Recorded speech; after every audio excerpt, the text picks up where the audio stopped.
to move very quickly with the introduction.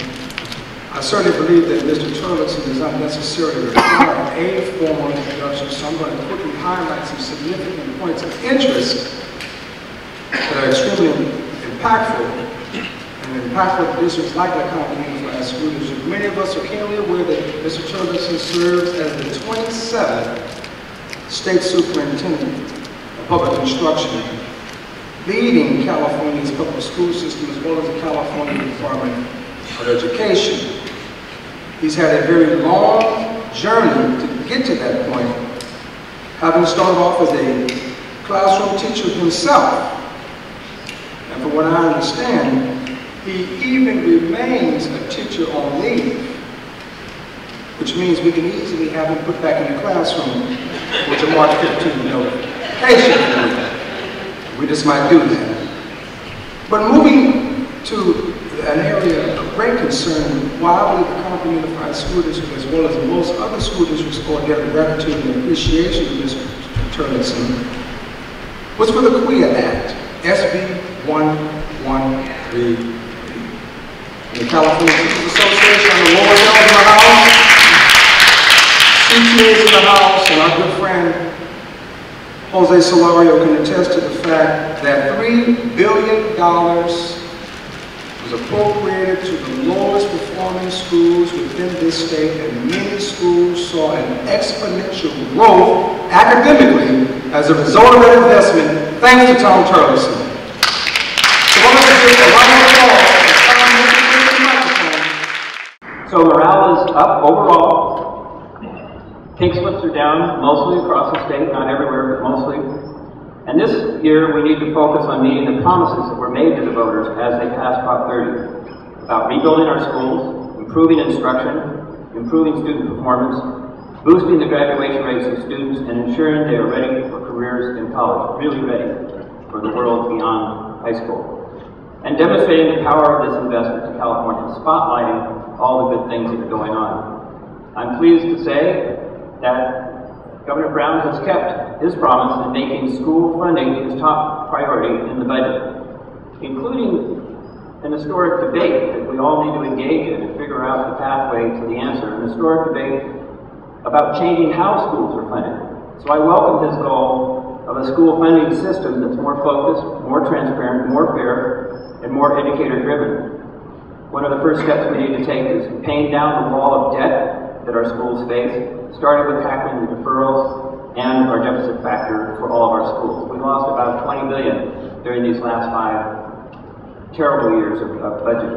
And so we're pleased to see the governor put $1.8 billion for the deferrals, so it gives you some additional money back to stop cutting and dismantling programs and start building and rebuilding programs. And we do need, don't we need some additional tools for our schools? I applaud the vision of SCA 3, which makes it easier for voters to pass parcel taxes. I mean, it was done here by the coalition of 5 districts at 70%, but a lot of districts tried and they got 66%, 65, 63%. But in a democracy, shouldn't we be closer to 50% majority? So that measure that's going to be coming forward, which I hope will get onto the ballot for Californians for us to fight for, in 2014, would have 55% be the threshold for parcel taxes, as well as it is now for local bond managers. Do you like that idea? We need to do that. I think we need to do that. We have a ways to go. I have the initiative. It's called No Child Left Offline. Okay? No Child Left Offline. We got to get our kids connected. They're connected in their Blackberries and their iPhones, but we need it connected in a richer way. So I'll have a homework assignment for us all. I'll be sending a bulletin out to all the superintendents and school boards in the state asking for help with E-rate. E-rate is a federal funding program. I just was back in Washington for a week, meeting with about 10 members of Congress and Senator Harkin, Education Chair in the U.S. Senate. And we really need some federal money to close the digital divide so that low-income students, if the class is doing digital learning during the day with these magical learning programs that individually help a student know where they're at and what they need to get to be skilled at next. Challenges facing superintendents throughout Los Angeles County. We'd like to call up Darren Robbie, who is the superintendent of the Compton School District. I want you to imagine that your pocketbook has just been hit and your employer has told you that you will receive 22 cents less on the dollar than you actually take in. So I see three things impacting education: budget, facilities, and a new educational design. So when we look at the issues impacting us in Los Angeles County, particularly superintendents, and if they impact superintendents, they're impacting you as trustees as well as other community members. The application of the deficit factor and the impact that it's had on public education. Deficit spending has a result of that. So leaving you with the question, you've lost 22 cents on the dollar, you're still trying to run your household the same way. How can you possibly do that? You're going to be deficit spending. Declining, that's resulted in declining revenues, but also there's been a decrease in ADA. So couple that factor along with the budget reductions.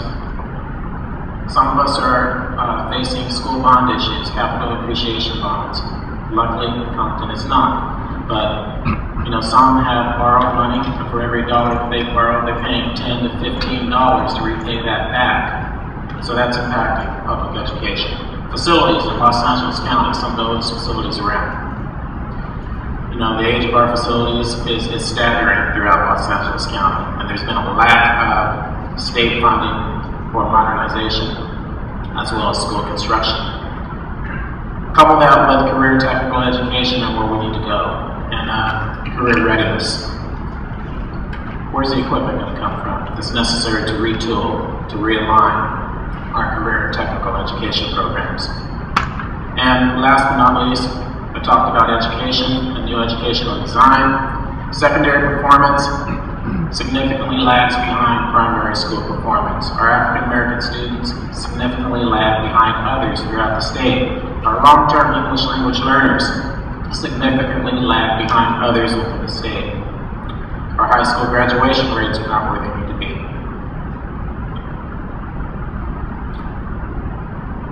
And an additional challenge will be Common Core readiness and implementation. Now imagine a new future, where we need to go. Imagine academies within your school districts, academies of aeronautics and aviation, science and engineering, health and science, Academy of the Arts, Performing Arts Academy, Engineering and Science, and an Academy of Technology. We have to provide options for our high school, for our secondary kids to fully flourish.